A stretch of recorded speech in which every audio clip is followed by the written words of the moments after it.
HMPS IK. Gimana nih teman-teman kabarnya? Semoga dalam keadaan sehat dimanapun dan dalam kesibukan apapun ya. Oh iya nih, ada pepatah nih Uni, tau gak sih? Kan tak kenal Betul. maka tak sayang. Jadi gimana kalau kita kenalan dulu nih teman-teman? Boleh. Oke, jadi kenalin, aku Balkis. Aku Ica. Dan kita akan nemenin kalian di 30 menit ke depan di podcast HMPS IK. Yeay. Nah, Balkis, kira-kira hari ini kita bakal bincang tentang apa ya? Tapi tunggu dulu gak sih? Sebelumnya kan aku mau nanya kamu dulu nih. Kamu suka gak sih ngeliat kayak operasi-operasi gitu? Suka banget nih. Aku sebagai pencinta drakor suka banget kayak scene operasi-operasi gitu. Seru gitu gak sih? Seru kan? Seru banget. Nah, pas banget sekarang kita tuh mau bahas bincang-bincang santai juga seputar keperawatan medika bedah. Wah. Tebak narasumber siapa? Tebak Budian gak sih? Bener banget. Kita hari ini kedatangan narasumber Ibu Nurse Dian Lulu Rohmawati, Eskep Mkep, SPKep MB. Nah, nanti dengan Ibu Dian ini kita bakal ngobrol-ngobrol santai nih seputar kayak apa aja sih yang ada di keperawatan medika bedah gitu. Kayaknya bakalan seru gak sih teman-teman? Gak sabar gak sih? Iya, kalau gitu Yuk. langsung aja gak sih guys? Kita langsung mulai podcast HMPSIK 2026 dan kita akan sambut Ibu Dian untuk bergabung dengan kita. Terima kasih banyak Ibu sebelumnya. Sama. Terima kasih juga sudah meluangkan waktunya hari ini. Sebelumnya bagaimana Ibu kabarnya? Kabarnya hari ini alhamdulillah. Alhamdulillah ya, sehat. Uni. Baik. Udah makan siang ya Bu ya? Alhamdulillah. Sudah lah. Udah. Habis ada kelas ya Bu ya hari ini? Iya tadi pagi. Kirain lagi puasa Bu sekarang ya, Kamis hari Oh ya? iya lupa. Enggak. puasa. Oh iya. Kebetulan lagi Uni puasa? Tidak puasa. Enggak, lagi gak puasa. Aduh. Jangan ditiru ya. Baik. Ibu, iya. Kalau boleh tahu nih Bu, akhir ini Ibu lagi sibuk apa nih selain ngajar nih? Oke, utamanya kan ngajar ya. Iya. Selain itu ya biasa kalau dosen itu kan ada tridharma ya, pengajaran, penelitian, lagi proses-proses uji etik, kemudian pengmas, lagi melakukan pengabdian kepada masyarakat. Selain itu yang deket dalam waktu singkat nih di keperawatan ada akreditasi. Oh iya. Doain ya nanti kita Amin. unggul 5 Semoga tahun. Amin, Wah, amin. unggul banget. Perawatan top udah UPN. Wah, Amin, amin, amin. Ah, Baik Ibu, sebelumnya terima kasih sudah mau datang dan di sini juga bisa langsung kita mulai aja.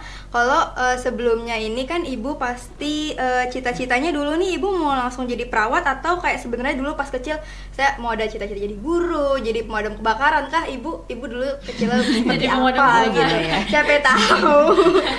Oke, kalau jujur ya, ini jujur apa? Jujur dong Bu. Jujur. Kalau cita-cita waktu kecil bisa dibilang ya kayak anak-anak kecil cita-citanya jadi apa? Jadi dokter, Oh, jadi saya juga dulu jadi dokter guru, pengennya, jadi Bu. pramugari Benar. gitu ya. Kalau ditanya perawat cita-cita utama bukan? Jujur li belum bukan ya. Tapi ketika saya sudah masuk di dunia keperawatan, saya berpikir, oh ini ya jalan saya. Dan memang ketika sudah menjadi perawat, saya menemukan insight yang berbeda begitu ya. Betul. Ya ini jalan saya, ini yang mungkin Tuhan takdirkan untuk Emang saya. rezekinya ya, Bu. Iya benar. Bertakdir. Gitu ya. Ya. Ada gitu lagi, Ibu? kira-kira. Baik, sebelumnya berarti kan Ibu dulu belum kepikiran nih mau jadi perawat. Dulu tuh Ibu anaknya kayak gimana nih Bu? Aktif kah atau pemalu kah atau justru nakal Bu dulu? Saat kuliah ya. Enggak, pas masih SD gitu Oh, belum masih kepikiran SD. jadi perawat. Gimana Oh. tuh Bu? Siapa tahu perawat kan dulunya nakal nih atau dulu malah diem-diem aja gitu pas Atau kecil. Ibu introvert of extrovert nih Bu? Kalau dibilang dari kecil ada dua hal itu ada di sisi ibu ya. Kadangnya introvert, kadangnya extrovert. Tapi kalau dibilang rajin gimana ya? Kalau nggak rajin nanti jadi ya alhamdulillah Yang bapak anak ibu baik. saya itu adalah seorang guru ya. Oh. Gimana seorang guru itu mendidik anaknya begitu ya. Ya benar, kalau nggak rajin nanti ada dampaknya ya. Dampaknya nanti saya dimarahin sama orang Iya. tua saya. Dan- Apalagi kan emang pandangannya nih anak guru gitu, jadi harus ngasih kayak citra yang positif gitu ya Bu. Betul, iya, gitulah kira-kira ya. Terus kan ibu pasti dulu kecil nih berteman dengan teman-teman sebaya ibu. Terus ibu masih ada interaksi nggak sih sama mereka Bu? Kayak mereka tuh nyangka nggak sih kira-kira pas ibu udah dewasa wah bakal jadi perawat nih gitu teman-teman sampai ibu. jadi dosen loh, dosen keren banget. Gimana tuh Bu? Ketika sudah lulus, kemudian saya kerja menjadi perawat, kemudian sekarang beralih menjadi dosen, saya bertemu sama teman TK saya, teman SD saya. lama tuh, Mereka Bu. mereka mengatakan, loh kamu sekarang perawat, gimana? Wah gimana? Nah, gitulah pokoknya. Terus kalau dosen, wih tidak menyangka nih ya. Keren Meskipun orang tua basicnya juga guru ya, menjadi pendidik, tapi alhamdulillahnya kata teman saya, kamu bisa mengungguli orang tuamu ya gitu. Oh iya. Benar. Gitu. Tapi ini sering nggak Bu alumni SMP, alumni SMA masih ada nggak Bu reunian gitu? Masih ada, masih sering Alhamdulillah. ikut juga. Alhamdulillah. Masih berteman baik ya Bu ya. Iyalah, harus itu ya. Link itu harus kita bentuk ya. Betul. Relasi kan Bu itu termasuknya. Iya benar. Oke Bu, ini dari semua banyak profesi nih Bu, banyak banget di dunia ada profesi. Kenapa Ibu milihnya jadi perawat? Oke, dari semua banyak profesi kenapa milih perawat ya? Karena tadi saya bilang ya, awalnya ini bukan pilihan saya gitu. Mungkin pada saat saya keterima di keperawatan kemarin, ini atas dorongan mungkin ya. Memang benar ya. Atas dorongan dari orang tua, atas dorongan dari kakak saya gitu ya. Tapi ada satu momen yang memang benar-benar saya, oh ya sudah, jiwa saya di sini nih. Nah saat itu mungkin teman-teman nanti juga akan merasakan ya, teman-teman sebelum nurse nanti kan ada praktek ya, praktek Iya, PKL. PKL di lapangan ya, semester 3 kalau nggak salah. Iya, Nanti benar, Ibu. Mulai KDKRH dan Kedas dan lain sebagainya. Di situ saya menemukan satu momen di mana oh gini ya perawat itu ya. Ternyata ketika kita tidak merawat orang lain di rumah sakit, kita bisa merawat keluarga kita. Kalau saya pulang nih, saya anak rantau juga nih kebetulan ya. Nah saya pulang, ibu saya kebetulan semester 3 itu sudah bisa Nancy ya. Nah udah diajarin kan kita teman-teman Nancy ya. Nah itu saya pulang, ibu saya yang lagi sakit kepala minta untuk tensi gitu. Tadi tensi. Oh ini toh perawat itu memang jiwanya mulia ya gitu. Nah sejak saat itulah ya sudah saya concern nih di sini begitu sih kira-kira. Berarti ini ya Bu ya, lebih ke takdir aja ya Bu ya memilih perawat. Tapi Ibu dulu ini dari hati dulu pas mau masuk kuliah tuh saya mau ngambil perawatan deh, atau emang disuruh keluarga nih Bu? Atau ibu pernah sempet kayak saya ngerasa salah jurusan nih gitu, kayak bukan potensi saya di sini gitu. Kalau terkait dengan jurusan kesehatan memang salah satunya. Utamanya. Iya utamanya. Kesehatan adalah yang utamanya, akan tetapi keperawatan bukan yang utama. Paham ya? Ya paham. Nah namun ketika sudah saya masuk ke dunia itu, masuk ke dalam tadi praktik tadi gitu, saya merasa ya ini saya masuk ke dalam dunia yang berbeda gitu. Di dalam keperawatan ini ternyata ruh saya ada di situ nih gitu ya. Nah selain tadi saya pulang kemudian saya diminta merawat atau setidaknya hal kecil ya tadi menensi itu, ketika saya merawat pasien tadi ya pada semester 3 tadi, ada pasien yang bilang terima kasih suster, meskipun saya pun belum menjadi suster ya, saya masih menjadi mahasiswa gitu ya. Hal itu membuat terenyuh, saya dibutuhkan loh gitu. Benar. Dan konon katanya kalau perawat itu kan kerjanya 24 jam ya. Lebih Tanpa- sibuk lah tanpa gitu. pamrih. Dan sering dianggap juga pembantu dokter gitu. Terus paling ini sih Bu. Jangan, sekarang mindset itu kita harus Iya, hilangkan. harus ya. hilangkan. Iya, Perawat itu partner juga kita, sebuah ya. profesi, Iya, bukan kita bawahan partnernya. dokter. Iya. Bukan.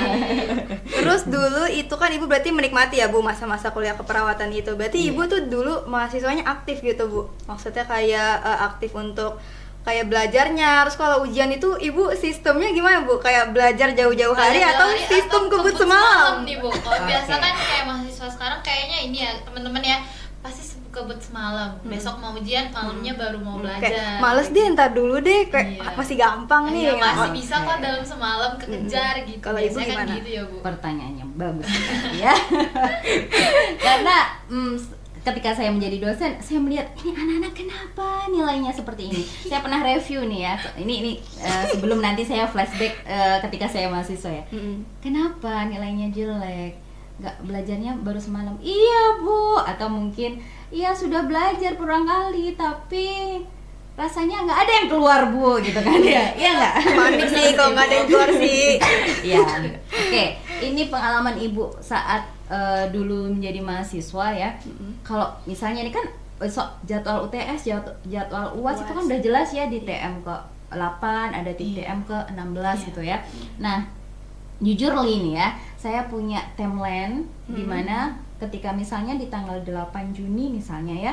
Nah, itu ada jadwal UAS, saya di 2 minggu sebelumnya saya sudah membuat jadwal belajar. Beneran, itu saya garisin seperti itu. Nah, misalnya nih 2 minggu lagi nih ya ada mata kuliah misalnya perawatan anak, maternitas, apalagi ya? Jiwa. Pura-pura bukan pura-pura apa ya, Stase. jiwa, gerontik. Ini pas saat S1 nih. Kalau stase kan prestase enak nih ya. Tapi kalau S1 kan teman-teman satu semester bisa banyak Banyak MK banget. ya. Banget. Nah, itu saya tulis misalnya nih di hari tanggal 8 tadi, tanggal 8 berarti 1 minggu sebelumnya, 2 minggu sebelumnya saya bikin jadwalnya di tanggal 25-an gitu ya. Di tanggal 25 nanti hari ini saya belajar keperawatan anak. Di tanggal 26-nya saya belajar keperawatan maternitas. Meskipun tidak full 24 jam pastinya. Kan masih ada kelas juga kan. Iya, benar. Tapi saya malam mereview selain Udah belajar yang mengerjakan tugasnya Oh, iya. pada saat berlangsung pasti banyak kan ya. Itu sih cara Ibu dulu belajar Belajarnya. ya.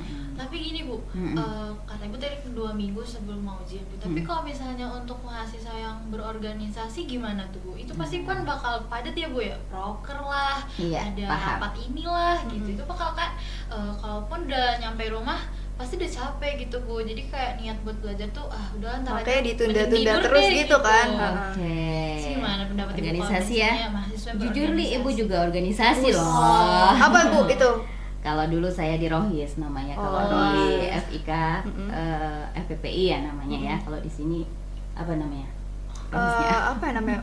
Yang rohis itu Bu? Iya, yang Rohis Ini itu apa ya. namanya tuh uswah nggak sih? Iya, Uswah namanya. Ya, Iya, kalau benar. di tempat Ibu dulu namanya FPPI. Jadi dari mulai awal di maba itu kan biasanya Disuruh harus magang ikut. dulu nggak sih? Iya, di sini magang. Ada, nggak? ada, Bu, Ah, ada ada magang magang gitu dulu. ya. Yang mulai dari maba itu sampai akhirnya saya terakhir di semester 6 apa 7 ya. Itu sudahlah saya mengundurkan diri karena kan udah mau skripsi Iya, nih masa ya benar, saya harus benar. berorganisasi lagi gitu. Nah, itu mulai dari awal saya ikut organisasi. Kalau dibilang manajemen waktunya ya Tergantung prioritas gitu iya Bu. benar, skala prioritas itu paling penting ya. Iya. Kapan kita harus belajar, kapan kita harus organisasi, kapan kita harus ngerjain tugas, kapan kita harus menghubungi orang tua juga. Oh iya, Oh iya, itu, Mbak. benar. Benar Kita anak sih, Bu. rantau nih ya. Minta doa ya kan. Bener ya, justru jujur itu. Oke Ibu, berarti ini Bu, kita lanjut ke ini ke pengalaman kerja Ibu deh nih sekarang. Sebelum jadi dosen nih Bu, kan Ibu tadi ini praktek dulu ya di rumah sakit ya Bu. Berapa Iya. dulu? Berapa lama Bu prakteknya dulu sebelum jadi dosen? Sekitar kalau dihitung semuanya karena kan saya kebetulan terbagi-bagi ya, maksud saya Pindah-pindah rumah sakit Bu. Iya, iya berpindah rumah sakit iya. Terus kemudian nggak langsung full gitu loh. Jadi 1 tahun jeda lagi, ya, seperti itu. Kalau di total bisa 2 tahunan lah. Oke, berarti udah ketemu banyak pasien ya Bu ya. Mungkin apa nih first impression ibu pertama kali nanganin pasien dulu di rumah sakit bu, pas udah jadi perawat? Oke, hal yang paling berkesan ya. Boleh. Atau gimana sih pas pertama ketemu pasien ibu? Oh, Kali Jadi pasien. kayak kalau ketemu perasaannya ya. Iya, benar. Oke. Pertama kali ketemu pasien rasanya iya senang, wah saya jadi perawat nih gitu ya. Yang keduanya pasti deg-degan itu Oh, pasti iya dong. ya kan. Itu manusiawi gitu. Tapi gimana caranya kita bisa mengelola itu semuanya ya? Mengelola memanajemen dari stres kita ya kan. Terus kemudian sebelumnya kita juga harus siap juga terkait dengan teori kita ya kan. Iya. Yang udah dipelajarin pastilah itu ya. Harus udah di luar kepala semua. Wah. Iya, bukan berarti hilang ya. Oh iya, Betul, bukan. betul, betul. Tapi memang benar-benar harus ingat dan pasti begini teman-teman. Kalau misalnya teman-teman nanti jangan merasa sok pede, Oh. paham nggak? Paham. Ya. Jangan ngerasa sok tahu gitu. Iya benar, jangan merasa sok tahu, jangan ngerasa sok pede kalau memang benar-benar teman-teman belum yakin ketika nanti menangani pasien, ya. Ya sadar diri, evaluasi diri. Oh ternyata saya ini ada kurang nih, misalnya mau rawat luka nih contohnya ya. Nah rawat luka ternyata saya belum paham nih terkait dengan alat-alat baru di rumah sakit tersebut nih. Iya. Jangan langsung siap langsung gitu. Nah takutnya bagaimana? Nanti akan menyalahi SOP sehingga nanti akan menjadi Salah keselamatan pasiennya jadi bermasalah gitu kan. Nah jadi pada saat pertama kali balik lagi ke situ ya, pertama kali saya masuk dunia kerja gitu ya, saya mawas diri, saya sudah siap belum sih ya gitu kan ya. Teori juga harus matang, praktik juga harus siap gitu ya. Terus kemudian tadi saya merasa bahwasannya saya harus belajar lagi, tidak merasa puas terhadap apa yang saya miliki, terhadap ilmu-ilmu yang saya miliki, karena kita tahu bahwasanya dunia kesehatan itu dinamis, bukan statis gitu ya. Setiap hari pun penyakit berbeda-beda. Benar, Iya. pasiennya juga berbeda-beda Tindakan- karakternya. Iya, tindakan juga Bermacam-macam. berbeda-beda, bermacam-macam gitu ya. Dan manusia itu unik gitu. Kita merawat manusia yang mempunyai karakter yang berbeda-beda sehingga kita harus paham terhadap Iya. karakter mereka masing-masing. Tidak bisa menyamakan manusia yang satu atau pasien yang satu dengan pasien yang lain. Begitu kira-kira.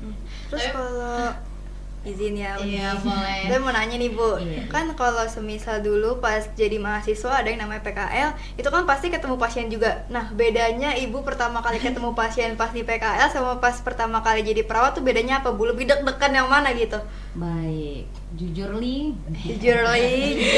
Secara jujur saat PKL dong. Karena diawas gitu ya Bu, apa gimana? Pertama diawasi, kedua ilmunya kan masih cetek Oh, gitu Oh kan iya ya. benar, rentan kesalahan Iya banget. benar, ilmu masih ya dibilang cetek, Masih mentah, Bu, masih sedikit mentah. sekali ya. Yang bagaimana ketika meskipun tadi ada pengawasan ya, mungkin ada observasi dari CI ataupun dari Karu, tapi kan itu baru pertama kali loh ketemu pasien gitu. Kita harus bagaimana nih, ngobrolnya bagaimana nih. Terus misalnya kita mau nyuntik nih, meskipun sudah pernah berkali-kali, tapi tetap aja ini nanti obatnya obat apa ya? Kalau kita nggak siap gitu kan ya. Nah kita akan ditanya pasien gitu, suster itu obat apa? Makin deg-degan lagi. Benar, bukan? benar, Nah, benar. Pasti gitu. deg-degan banget. Aduh, jadi deg-degan lagi. Gak siap. Ah. Harus siap lah ya. Bismillah Uni, bismillah. Tapi pernah nggak Bu kayak salah ngomong gitu ke pasien Bu? Pas Contohnya bagaimana? tindakan. Mungkin canggung atau kayak salah ngomong gimana ya? Kayak salah informasi gitu. Iya, Harusnya biasanya ngasih itu. tahu kalau informasi penyakitnya ini, tapi karena mungkin pengetahuan Ibu saat itu masih kurang, jadi Ibu kayak salah ngasih informasi itu gimana Ibu? Oh, pas dari mahasiswa kan ya? Oke, ya pastinya bukan hampir sih ya. Ada kala itu ya. Namun selanjutnya saya akan mengklarifikasi, mohon izin untuk terkait misalnya tentang penyakit misalnya ya. Itu bukan wewenang saya, apalagi saya menjadi mahasiswa Ibu. Mohon izin nanti akan dijelaskan kembali oleh dokter, akan dijelaskan lagi oleh kepala keuangan terkait dengan hal tersebut. Gitu. Kita harus klarifikasi ketika kita ada kesalahan. Tapi kalau udah pas Ibu udah jadi perawatnya gini Bu, pas udah jadi perawat terus nanganin pasien, ada pernah salah nyampein informasi atau salah paham gitu nggak Bu sama pasiennya? Ada kesalahpahaman gitu sama pasien? Kesalahpahaman sejauh ini enggak sih. Berarti Ibu perawat yang baik Karena hati. karena ibunya belajar dari kesalahan. Oh, Kita juga harus iya. begitu nih. Iya, bener Oke, sih. kalau pengalaman yang tadi miskomunikasi udah. Kalau pengalaman lucunya ada nggak Bu? Selama kayak jadi pasien kan, selama jadi perawat ke pasiennya itu, kayak ada nggak sih tindakan yang kayak dirasanya nih kayak lucu gitu? Atau enggak kejadian momen lucu gitu Bu selama jadi perawat? Kalau lucu sih Ada ya, Bu? nggak ada, tapi ada satu momen dimana pas lagi praktik pas jadi mahasiswa ya. Nah ini entah ya berkesan, bukan berkesannya karena begini ceritanya. Oke. Let's see. Jadi pada saat itu saya di salah satu rumah sakit di Jakarta, sebut nggak mau saya? Jadi ngeri kalau nyebut-nyebut. Iya, nggak usah ya. Nama Salah satu rumah sakit di Jakarta saat itu saya sedang praktik. Terus kemudian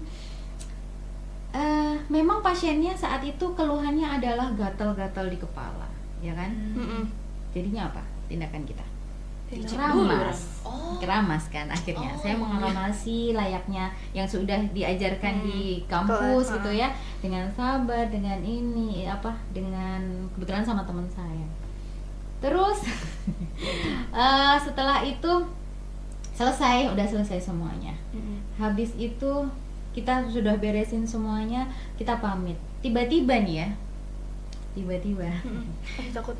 ada uang masuk diselip di baju-baju kita. Lah, ini ibunya kenapa nggak tahu? gitu? Ibu nggak tahu kalau diselipin. Ya tahu kan selipin gini ya. Oh, ini iya. kenapa Bu? Ada apa?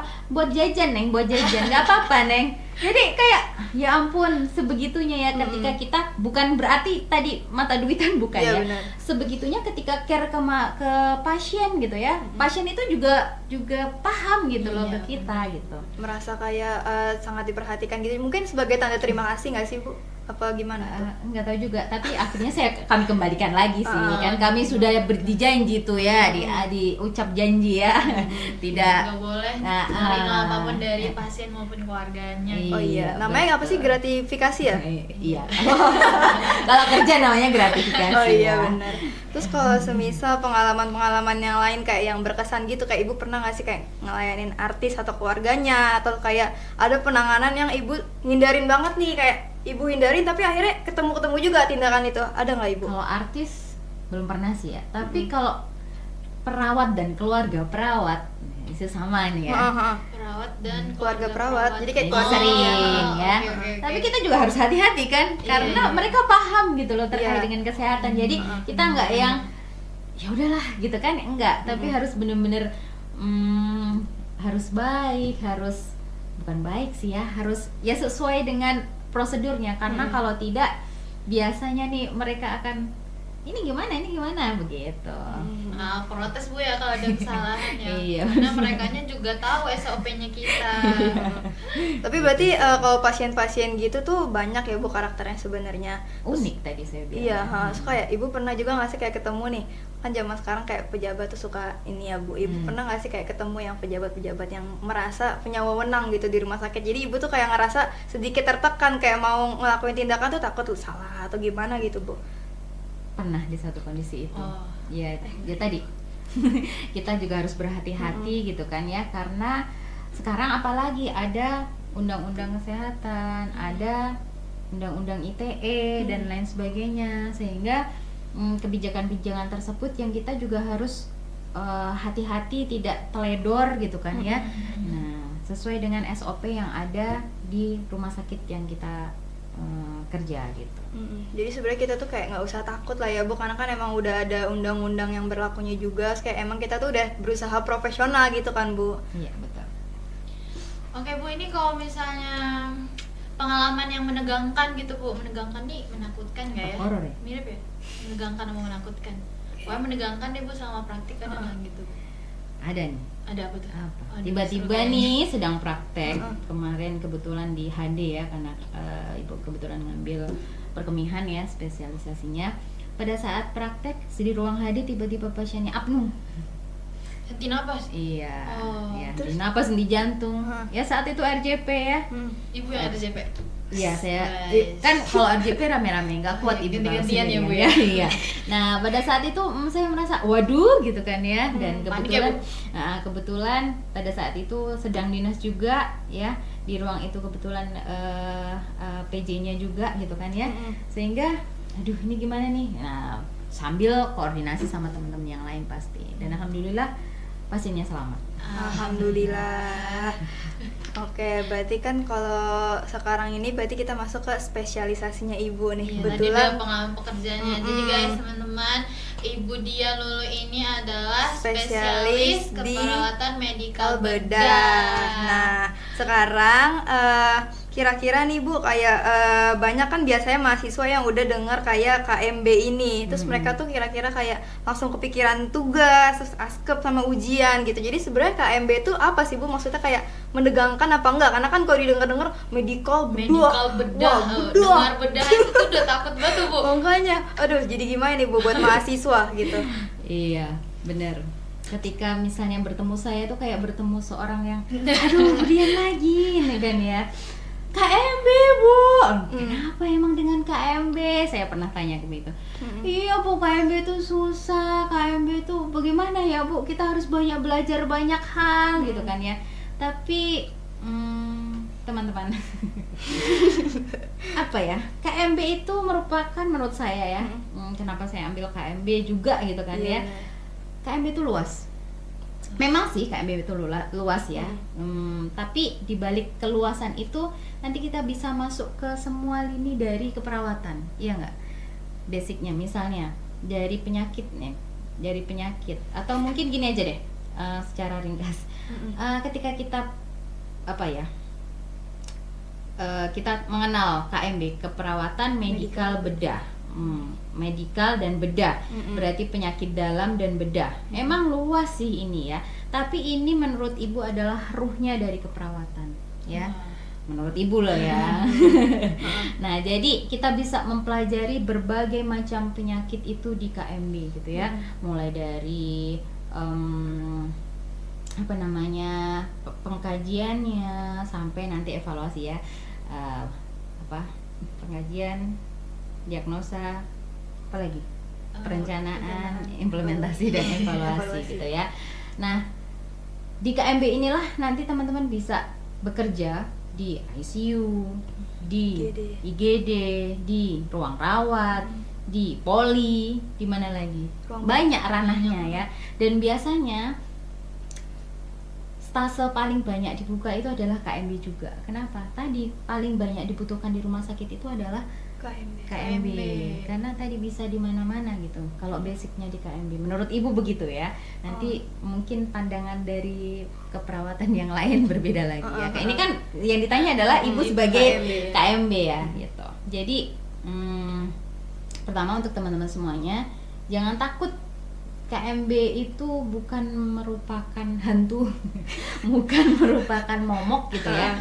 Tapi justru ketika teman-teman mendalami KMB, teman-teman akan tahu, wah ternyata KMB itu bisa di mana-mana ya. Lebih luas. Dan menurut ibu di KMB ini ibu diajari untuk berpikir kritis gitu ya. Misalnya nih ya, ketika di lapangan kita ketika merawat pasien, misalnya apa ya, rawat luka misalnya ya, kita terbatas nih alatnya, kita harus berpikir gimana caranya dengan alat terbatas ini kita juga bisa harus merawat pasien gitu ya. Menurut ibu seperti itu. Berarti kalau misalnya KMB berarti perawat yang ikut operasi gitu, Bu? Apa beda lagi? Apa itu beda lagi, Bu? Nah, untuk yang operasi di ruang OK, di ruang ICU, di ruang HD, nah nanti ada spesifikasinya tersendiri, ada pelatihannya tersendiri. Oh, berarti ya, nggak ada semua tambahan. yang perawat spesialis medikal bedah bakal ikut operasi? Bukan semua ya? Tidak semua. Oh, tidak. Berarti emang perlu pelatihan Tergantung khusus. milih di mananya dia. Oh, bisa gitu ya. milih, Bu? Kalau sudah masuk gini, sebelum teman-teman nanti bekerja, teman-teman bisa memilih nih mau ke bidang mana nih tadi. Kalau spesifikasi khusus terkait dengan KMB itu ada yang ICU, ada pelatihan ICU, pelatihan HD, pelatihan OK, ruang operasi. Nah, kalau misalnya nih nanti teman-teman kan memasuki praktek PKL, terus kemudian nanti ada masuk ke nurse gitu kan ya, teman-teman akan passion saya nih di sini nih misalnya, atau di HD nih misalnya. Nah, nanti teman-teman bisa ambil pelatihan tersebut ya. Oke Bu, nih dari sekian banyak bidang keperawatan Bu, ada perawat anak, maternitas, gerontik, banyak lagi. Kenapa Ibu? Oh iya tadi udah dijawab ya Bu ya? Ya udah dijawab itu. Ya udah, berarti menurut Ibu aja deh. Iya. Kalau hal-hal yang ada di keperawatan medika bedah ini kayak yang sekiranya paling menarik itu yang sekiranya belum diketahui oleh banyak mahasiswa gitu. Kan mahasiswa mandangnya kayak kalau keperawatan medika bedah ini kayak ngeri, terus kayak serem, kayak lebih ke bedah-bedah gitu. Kira-kira ada nggak sih hal-hal yang sebenarnya menarik atau seru yang belum diketahui sama mahasiswa gitu, Bu? Hal seru di dalam keperawatan medikal bedah sebenarnya tadi sudah terulas, nanti saya tambahin lagi ya. Oke. Anggaplah ya, KMB itu adalah sesuatu yang unik, yang semakin kita dalami, semakin kita pelajari, semakin akan tergoda ya, semakin akan terus ini apa ya penyakit ini. Misalnya nih dulu saya dapat satu penyakit yang memang di teori itu saya nggak paham gitu. Pernah teman-teman dengar Burger syndrome? Enggak. Nah, jadi ini ilmu baru nih saya nih.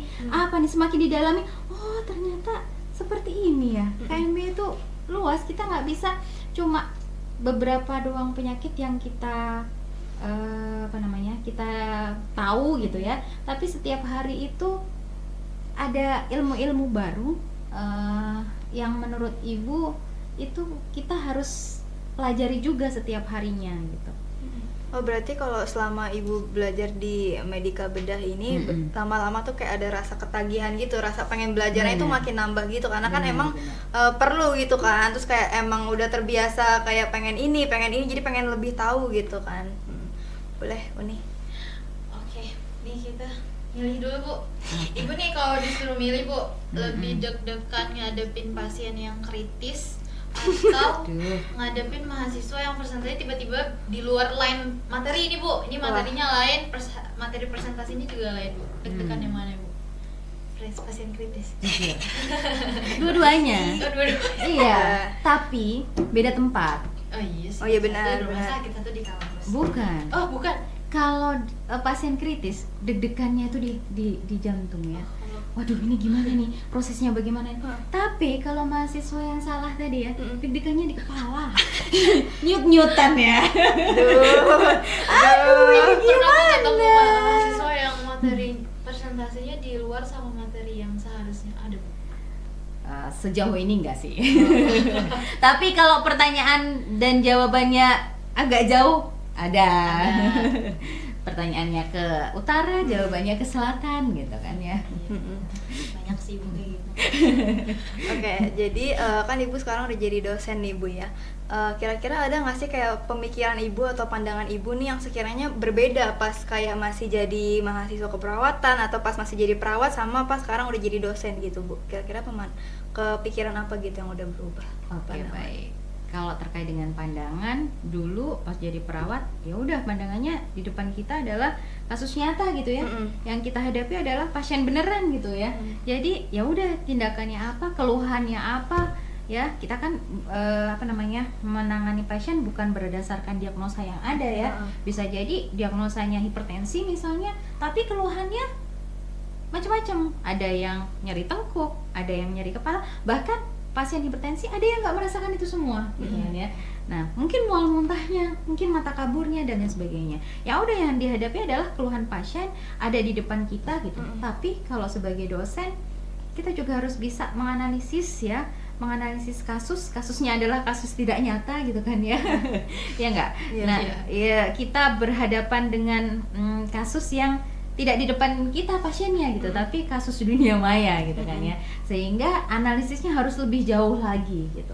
Kalau dulu sebagai seorang perawat ya udah ini nih ya langsung real time ditangani di itu juga. Tapi kalau sekarang kita harus berpikir juga, ini pasiennya ini nanti dia bagaimana? Keluhan yang lain ada nggak?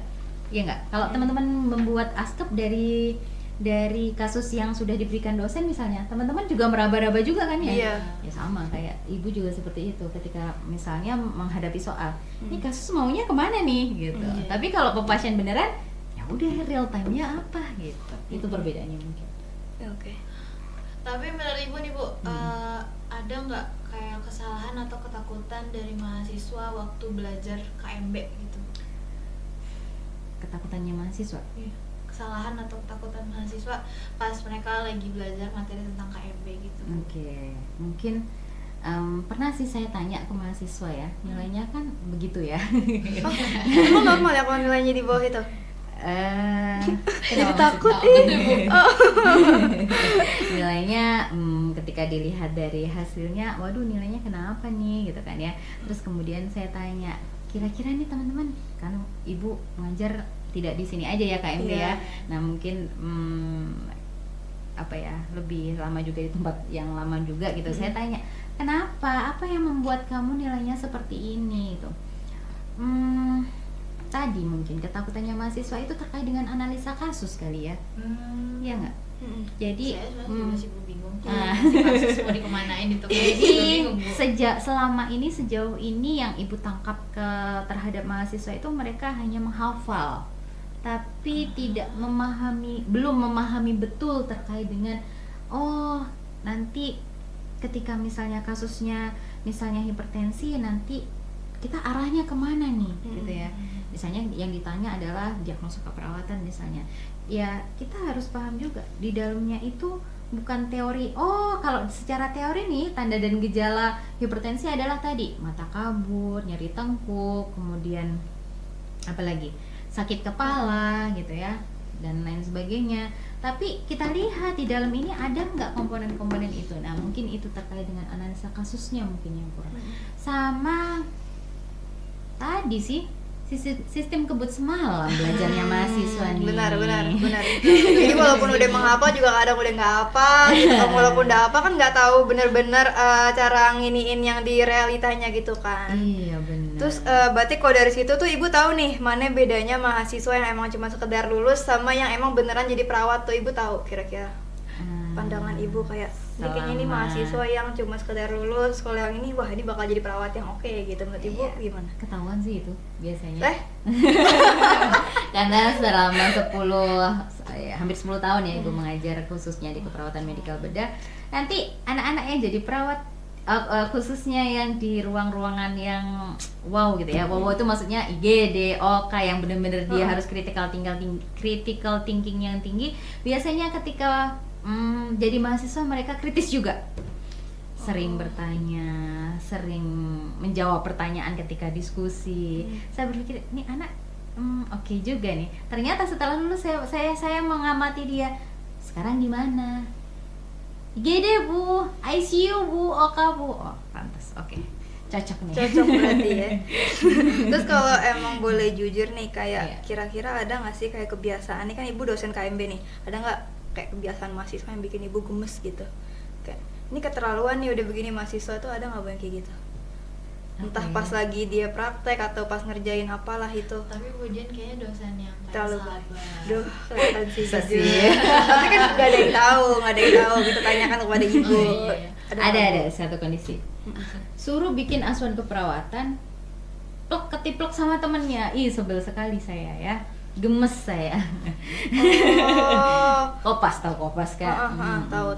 Nah itu tidak di sini sih, di tempat kerja. Tapi yang Ibu lama tegur saya. nggak Bu? Ini kenapa? Ya ditegur pasti, panggil lah dia. Heeh. Sini duduk berdua. Siapa ini yang nyontek atau siapa nih yang duluan? Terus kalau udah kayak gitu yang dikurangin dua-duanya gitu nilainya bu? Enggak, suruh ngulang lagi. Suruh ngulang lagi. Terus saya pernah ngeliat di TikTok nih bu, Iya. kayak ada mahasiswa keperawatan gitu bikin konten, temennya bikin askep, jadi datanya goib gitu. Maksudnya data goib tuh apa bu? Data palsu. Oh berarti di karang-karang gitu. Ya benar. Sebenarnya dia itu nggak ke pasien, tapi Tapi itu nanti ketahuan. Maksudnya? Ketika kita tanya nih ya, lagi responsi, gimana? Ini dari mana? Jujur, kamu benar-benar melakukan pemeriksaan nggak pasien? Mereka akan ngaku, karena nggak bisa mengalibi di depan itu. Ketika ya, ketika misalnya saya melakukan Bu bener, coba lakukan ke temanmu. Itu aja mereka udah akan kelabakan. Kira-kira kenapa mereka bisa sampai bikin data goib itu, Bu? Maksudnya Kayaknya karena pasiennya keburu pulang deh. Banyak kan kalau di TikTok gitu. Ada yang keburu pulang, ada yang mereka itu Emang nggak takut ya kan, mungkin pas dia praktek pertama gitu kan ya, mau ngomong ke pasien itu bingung, saya harus ngomong apa nih gitu. Meskipun pada saat itu ketika saya bimbingan, saya tekankan ketika kalian takut, ajaklah temenmu, setidaknya nanti saling menambahkan ketika gitu. Oke, nggak apa-apa ketika pertemuan pertama. Kalau nurse nggak boleh lah, one by one nanti ya. wah, aduh, jadi deg-degan. Ya iyalah, masa iya nanti di tempat kerja kamu, ayo ikut saya ya, nggak mungkin kan ya kalau Harus sudah menjadi sendiri. nurse Valisa, nurse Balkis kan nggak mungkin kan, ayo Cak, nggak mungkin kan, ayo Balkis. Ya, Oke. gitu. Oke, jadi nih Bu, nih buat teman-teman yang mau rencananya nih mau ngambil KMB, ada nggak Bu nih keterampilan atau apa sih sebaiknya yang harus dipersiapkan buat teman-teman yang mau ngambil KMB gitu Bu? Oke, keterampilan semua di KMB teman-teman harus kuasai ya. Apalagi yang keterampilan yang sering sekali ada di rumah sakit, misalnya injeksi, rawat luka, itu hampir everyday itu ya, setiap hari ya. Nah, dan keterampilan yang lain juga harus dikuasai ya. Kuasainya bukan nanti setelah lulus, tapi pas perkuliahan itu ya. Ketika misalnya ada praktik ya teman-teman, selain praktik, kalau di bersama dosen saya yakin teman-teman nggak bisa maksimal ya. Tapi kan teman-teman ada praktik mandiri kan ya. Ada. Nah itu maksimalkan ya, karena kesalahan itu bisa terjadi di mahasiswa. Maksud saya adalah mahasiswa bisa, Dek kok kamu salah? Iya maaf Bu, maaf Kak, kami mohon diajari. Tapi kalau nanti teman-teman sudah menjadi nurse tadi ya, nurse Valisa, nurse Balkis, nanti masa iya sih merawat pasien salah gitu, rawat luka salah gitu kan Aduh, ya. malu-maluin Nah banget begitu sih. sih. Oke, jadi setelah kita ngomong panjang lebar lagi tadi, kan ada nih, mungkin Ibu mau ngasih masukan ke teman-teman atau pesan dan juga motivasi teman-teman yang bakal ngambil KMB gitu. Kira-kira ada nggak Bu pesan atau motivasi biar mereka Oke. kayak, wah aku pengen nih KMB gitu. Mungkin Baik. dari pesan untuk persiapan mentalnya Bu, persiapan hafalan materinya. Mental kayak perlu deh itu Bu, karena Jujur. dinas malam. Ibu dulu seringnya dinas malam apa pagi Bu? Oh bagi-bagi sih, ada di dinas malam, siang, sore. Serunya yang mana Bu? Serunya masing-masing dinas punya keunikan masing-masing. Kalau dinas pagi huru haranya itu ya, Malas bangun pagi. ya huru haranya, macet-macetnya. Terus kemudian maksud saya huru hara itu di dinas pagi itu sangat banyak sekali aktivitas-aktivitas. Misalnya apa? Ada lab, ada radiologi, ada OKA, operasi, yang biasanya itu sering terjadi di dinas pagi. Bukan sering terjadi, memang dilakukan di dinas pagi ya. Kalau dinas sore ini agak-agak santai gitu ya. Tapi ketika pasiennya gawat semua, ya Nggak bisa aja santai gitu dong ya. Bu. Dinas malam juga sama sih. Kalau lagi tenang ya tenang. Kalau lagi semuanya zona merah semua ya. Oke Bu, dikasih pesannya buat teman-teman yang mungkin bakal ngambil keperawatan Medical KMB gini Bu. Oke, untuk teman-teman yang berminat di KMB gitu ya, mulai sekarang berpikir bahwasannya KMB itu bukan momok gitu ya, bukan momok itu apa ya, bukan hal yang menakutkan gitu ya. Tapi anggaplah KMB itu adalah menjadi pondasi teman-teman, pondasi dasar teman-teman menjadi seorang perawat gitu ya. Karena di KMB itu ilmunya sangat luas ya, sehingga ketika kita belajar KMB, kita mendalami KMB mulai hari ini ya, setelah melihat podcast ini mungkin ya. Nah, sayangi dia gitu kan ya. Layaknya kalian menyayangi siapa? Orang yang kalian sayangi. Ini sayangnya Pakis. Sayang orang tua Bu. Benar, ya benar, udah kan benar. sayangi ke orang-orang yang ya. Terus kemudian kuasai skillnya, kuasai teorinya ya. Karena tadi ilmu khususnya KMB ya, itu tidak statis tapi dinamis. Setiap hari ada perubahan, setiap hari ada updating ilmu, setiap hari ada tindakan-tindakan yang mungkin kita bisa modifikasi gitu. Apa lagi ya? Itu sih mungkin dari Oke. Ibu ya. Oke, ya udah waktunya ngasih Ya. sekarang nih. Nah, bisa perasaan baru 15 menit ya, Balkis ya? Emang iya ya? Iya. Ya waktunya kita say bye nih untuk teman-teman PSIK.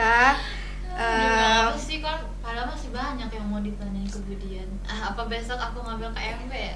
Langsung aja Bu, ditandain Bu. Langsung aja. Kita lihat aja nanti. Balkis sama Falisa nanti di akhir nih ya.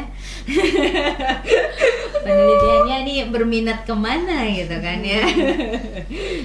Oke, mungkin cukup sekian next podcast kita hari ini. Mungkin di podcast berikutnya kita bakal bahas sesuatu yang lebih panjang dan lebih seru. Lebih unik lagi dari podcast hari ini. Oke, buat teman-teman PSIK jangan lupa untuk ditekan tombol subscribe-nya, like-nya, komennya, dan juga di-share ya Uni ya. Yang bikin kita tuh kayak makin semangat nih bikin podcastnya. kontennya, bener. Oke, mungkin untuk penutupnya, kenal dulu, aku Balkis. Aku Ica. Kalian berkenan Bu. Saya Ibu Dian Nurul Rahmawati. Pamit. Undur diri, dah. Terima kasih sudah nonton. One is the loneliest number that you'll